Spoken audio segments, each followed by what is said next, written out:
Hey guys, how's it going? And welcome to the showdown between the Empire led by Pimp Daddy GELT and the High Elves who are going to be led by Teclis. So without further ado, let's jump right into this match and have some fun.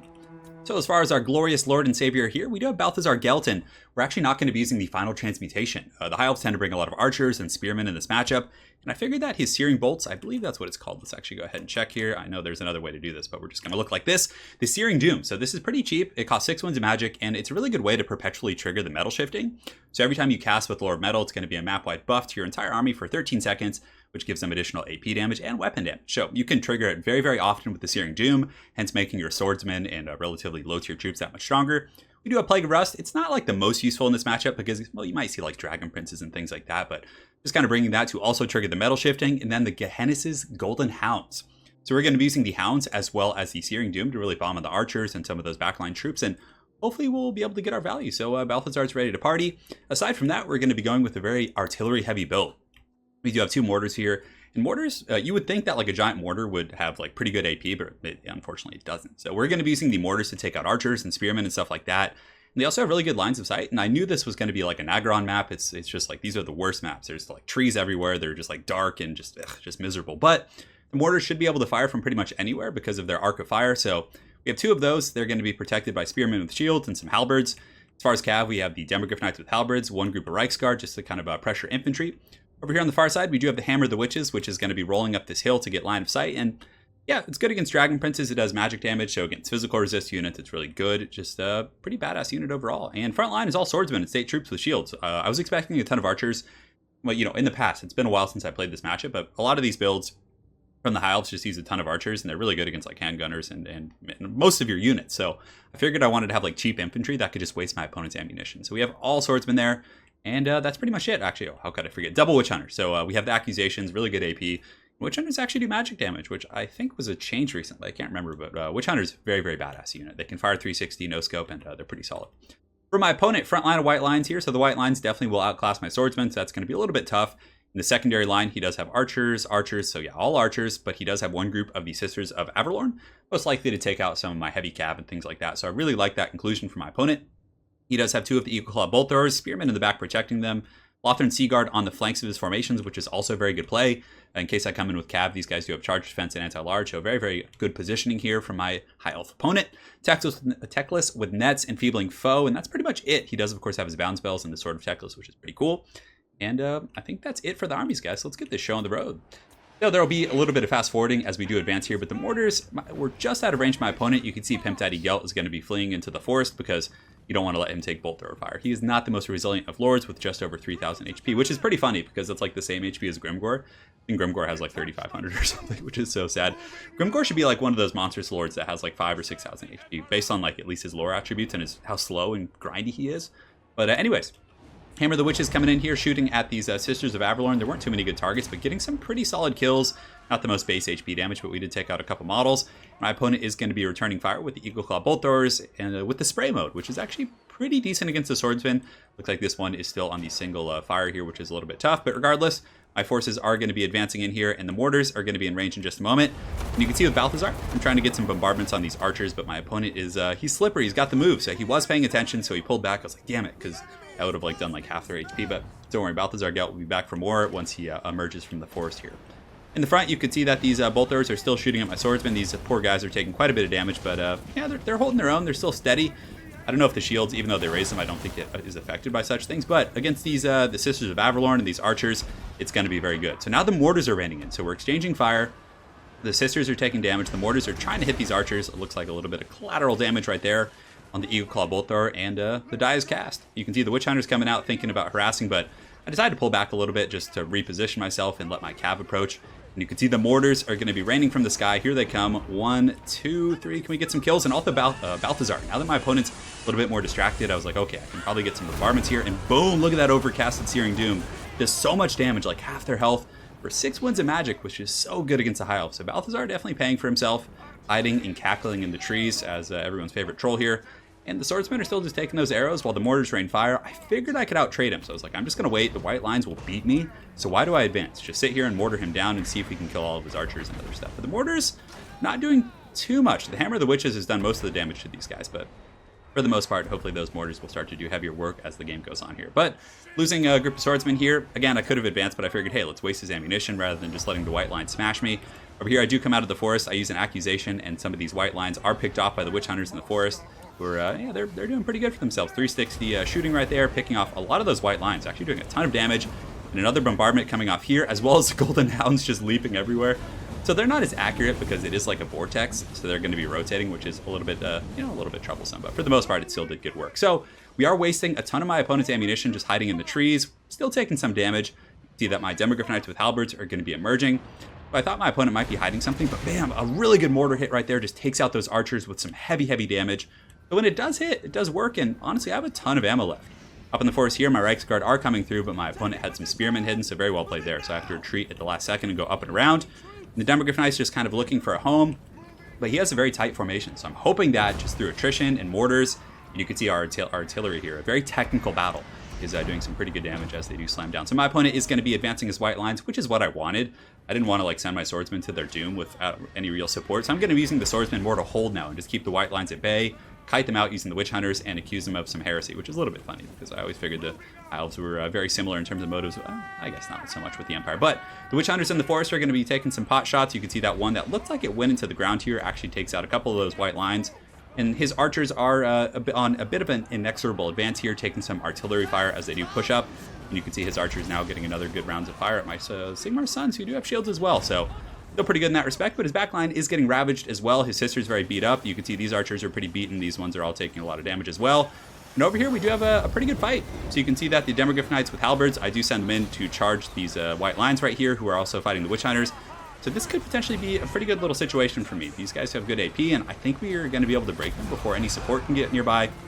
We also are getting a bit of a cover save here from these trees on some of my demis, but he does not be down, which is pretty good, so it's allowing him to at least return the fire a little bit. So we do break off those white lines with that charge from the Demogryph Knights as well as the witch hunters, so although I did take a ton of damage, so arguably it's not worth it. But the Demogryph Knights, yeah, I think they're going to be retreating here in just a moment. The swordsmen, the Sons of Sigmar, have engaged in the front line versus the white lines here.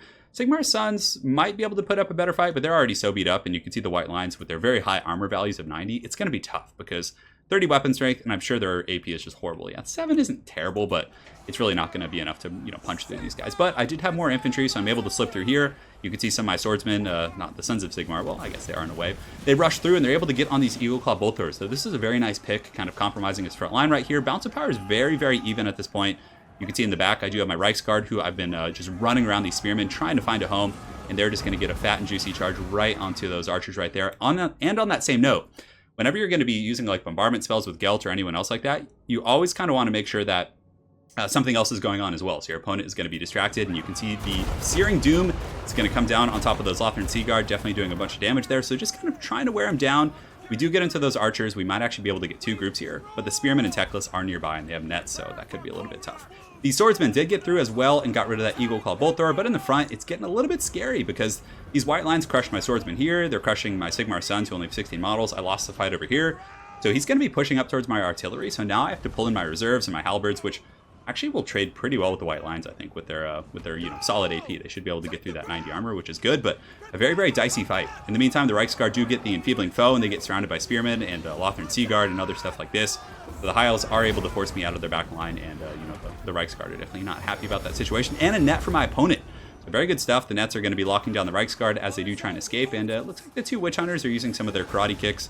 That guy literally just kicked off the head of that High Elf character, which is, I love it when they do like ridiculous animations like pistol whips and it takes someone's head off or something.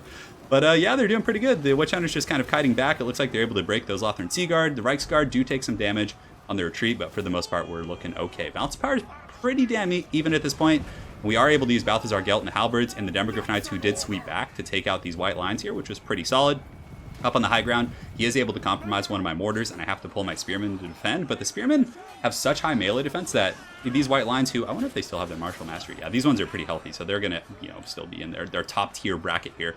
But the Demogryph Knights, basically just using them to kind of sweep with Pimp Daddy GELT. You can see GELT actually getting his hands dirty, so at this point, we're just kind of running around, trying to force him to overextend. So basically what happened is, I didn't take the engagement here, I fell back, forced him to extend, and then I used my mobility to kind of punish him as he advances.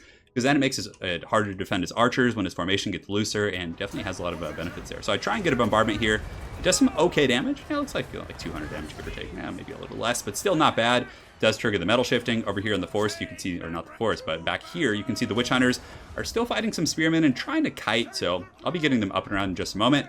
And the Reiksguard did come back, and my opponent did net them down, so they're probably going to take some fire from some of these Sisters of Avalorn, unfortunately, but still, they're able to get a pretty good little engagement here on the Eagle Claw Bolt Thrower, which is good, because it was providing some pretty good overwatch, and was shooting at GELT and doing quite a bit of damage, but still, I think these Reiksguard are pretty much done for, as the spears are rushing in. These Sisters of Avalorn are shooting them with the las cannons. And Teclis is also getting his hands dirty, but he does have the Sword of Teclis, so if he wants to get nice and crunk in melee, he can, but you can see my brave swordsmen charge in, but they're just, fighting the Lord, as well as this Overwatch fire from these archers, and it's getting pretty down and dirty. Balthazar Gelt still flying around looking for targets. You can see that these white lines here are getting really, really beat up. The spearmen are just surrounding them, and now they've lost their martial mastery. There's just so many Empire soldiers here with the spears and the halberds just pinning them in a circle. It's like that scene from the Game of Thrones. I forget what remember the Battle of the Bastards when like Jon Snow and his forces get like trapped in the circle? That was like what that was right there. But yeah, pretty cool stuff. It's looking good. The spearmen here are fighting. Balthazar Gelt's doing a pretty good job just kind of holding things together in the back line. So now our mortars and cannons are back online. You can see they're still firing. Hammer of the Witches still, for how long this battle has been, has pretty good ammunition. The High Elves aren't in bad shape though. I mean, they're pretty tattered across the board, but Teclis is okay. Their archers are advancing and, raining some heavy fire on my swordsmen, but thankfully, it's only like swordsmen, and they're pretty dirt cheap, and this is kind of what they're made for. So they actually get a brave charge here on these white lines, who actually they only have 24 melee defense now, so they're much squishier because of their mastery. Halberds are coming in as well to kind of try and polish those guys off. And in the back, you can see that these witch hunters, I was like, okay, I'm just going to run circles with the witch hunters, let them auto shoot as they retreat, and then just shoot whoever's chasing them with the Hammer of the Witches, which is actually working out pretty well. So we're finally able to drag down some of these spearmen here, although the Hammer of the Witches is overshooting a little bit. Halberds doing a good job, but the problem with halberds is that they're very vulnerable to missile fire. They only have 30 armor and no sort of shield, so the High Elf archers here, even though they're very tattered, I mean, 32 models, it looks like 22, as well as another 32, so that's still some pretty good firepower there. So if we take an overarching look here at the battlefield, you can see the balance of power is going a little bit in my favor. I currently have 363 troops to his 405. He does have some archers advancing, like I said, but they're starting to run a little bit low on ammunition. So you can see that the swordsman play from earlier in the game is definitely paying its dues. So these archers right here look to have 32 models, but of course they're going to go in and probably fight these halberds and melee. So the brave High Elf archers, what do they have? 16 melee attack and 14 melee defense. They're not going to have a good time. You can see the mortars, a little bit of steel, faith, and gunpowder coming in here. Well, more gunpowder and maybe a little bit of steel as well. But the halberds are able to fend off those archers to no surprise. Teclis, of course, is scurrying up in the forest. He's going to be tough to kill. Pimp Daddy Gelt and him might have to have like a final duel of some sort. I do not know where Pimp Daddy Gelt is. I think he's like, oh yeah, that's right. There was a group of white lines that actually broke, and Gelt was able to chase him off the battlefield. And he's doing really good this game. And I kind of like him as like a cheap lord when you're going to go wide and have artillery and play this type of a game, because man, he's like, those bombardments do really well against static armies with archers and things like that. So in the meantime, a very healthy group of spearmen who were, I believe they were the same ones that were defending the forest against the Reiksguard. They decided to just advance all the way up because they were originally protecting that bolt thrower, but once that got destroyed, they obviously had no purpose here. So they're going to be advancing by spearmen, unaware of the ambush coming from the forest, but we do see them at the last second, and the spearmen are going to engage. And we get that massive charge bonus, and you can see the brave Sons of Sigmar here. Let's see, it's a charge bonus of 4 compared to a charge bonus of 4, which is pretty cool. My opponent, realizing this is a huge battle here, is going to be using the Enfeebling Foe, which makes them pretty weak, but still they're going to hold for a while. And I do also have some halberds coming back, but it looks like Gelt coming in with the steel chair yet again. He's able to cleave and break those Lothran Sea Guard who were providing some overwatch there. So Gelt, the hero of his people on his mighty Pegasus Quicksilver, able to come in and do some pretty good work right there. So yeah, my apologies if there's been a couple of cuts in this battle. It's like 110 degrees here in California right now, and my computer keeps like overheating and just going berserk with its fan. So I've had to do a couple of quick cuts here. So Balthazar Gelt getting a really good bombardment. That was super clutch because, again, the bounce power was getting more and more even as the spearmen worked through my troops. But Gelt coming in, attacking Teclis, but very risky because his back is to the spearmen, so he could get poked. And you can see my opponent is trying to get a fiery convocation here, but I do see it. But, I think that's actually going to roast some of his own guys, so he does advance. Oh, and he roasts his front line of spearmen right there, which is so good. And you can see suddenly these High Elf spearmen are starting to get really beat up. Granted, my 30 spearmen here are routing off, but the halberds are just such a sturdy unit. Those guys are not going to go quietly. And Gelt getting a little bit too bold because he is... Oh, Balthazar has 50 armor, which is compared to Teclis actually has 50 as well. Maybe that's like the status for these, like the status quo for these type of units. But Balthazar He's going to be popping his Arcane Conduit, and you can see as he gets beat up, the bounce power goes more and more in my opponent's favor till it's back to the middle. My cannon's still shooting, trying to free up those Witch Hunters as they do run back. So the Witch Hunters hearing the call of the GELT are going to be retreating back towards the mainline formation to help intercept and take out the Spearmen. You can see that no-scope shot actually takes out like 3 or 4 Spearmen. So man, the piercing on their Witch Hunter bullets is so powerful. So especially against like formations like this, you can see another like, I think that was like 4 models it took out. The very solid stuff. So the mortar crew has even rushed in to fight as well. A very, very desperate battle here. The spearmen are surrounded and shaken. You can see the halberdiers and everyone else doing a pretty good job kind of holding them down. But of course, it was Balthazar's bombardment that really was kind of the game changer there. Teclis looks like he's going to be doing a rear charge, maybe trying to break the leadership of my halberds. I'm not sure. He does have another group of somewhat healthy spearmen coming in, but those witch hunters have been just doing so much work. Enfeebling foe going down as well. And I'm not sure if I have any more accusations. I don't think I do, but man, what a close fight. This is just insane. You can see the balance of power is very, very even here. Teclis getting a nice rear charge and puts their leadership from confident to, doesn't look like it's changing in brackets here. So that's pretty good. Those halberds holding, but Teclis is in the wrong neighborhood. He's surrounded by halberds now. Balthazar GELT is fighting him as well. He does pop the potion of Karoi, which is going to give him that ward save. But it's looking like the Witch Hunters coming in. Yeah, you can see the Witch Hunters coming in. They're going to be dropping some shots. And of course, they're compared to like the Spearmen and these type of troops, they're going to be pretty good in melee. So he comes in here. It looks like he pistol whips Teclis in the face. And of course, the Supreme Patriarch himself is fighting tooth and nail with his troops, trying to finish this battle. And you can see that Teclis is starting to go down. He's shattered due to army losses. And that is going to be all she wrote. So what an incredible battle. Very well played by my opponent. It was, I really love those like long, methodical, tactical games where there's like archers, there's artillery, there's bombardments.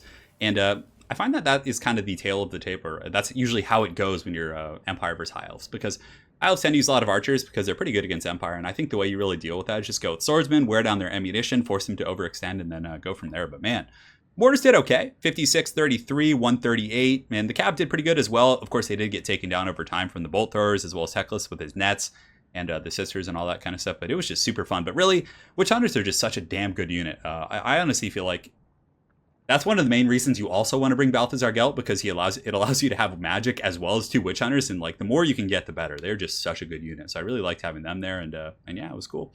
For my opponent's army, it was definitely pretty strong. It did lack mobility, but again, he had the artillery as well as nets and pretty good range to kind of make up for the lack of mobility there. But I think like a couple groups of Reavers could have been pretty stressful, but you know, I had pretty good defenses on most of my units, so I don't know how good they would have been. But yeah, it was a really close game, and honestly, like one or two nets on like a certain target, like had GELT got netted down in a bad position and shot down, I would have most certainly lost that game. So it could have gone either way. So very well played to my opponent. Look forward to running into you again on ladder, and hopefully you guys enjoyed this Empire vs. High Elves game. Have an excellent night, guys, and take care.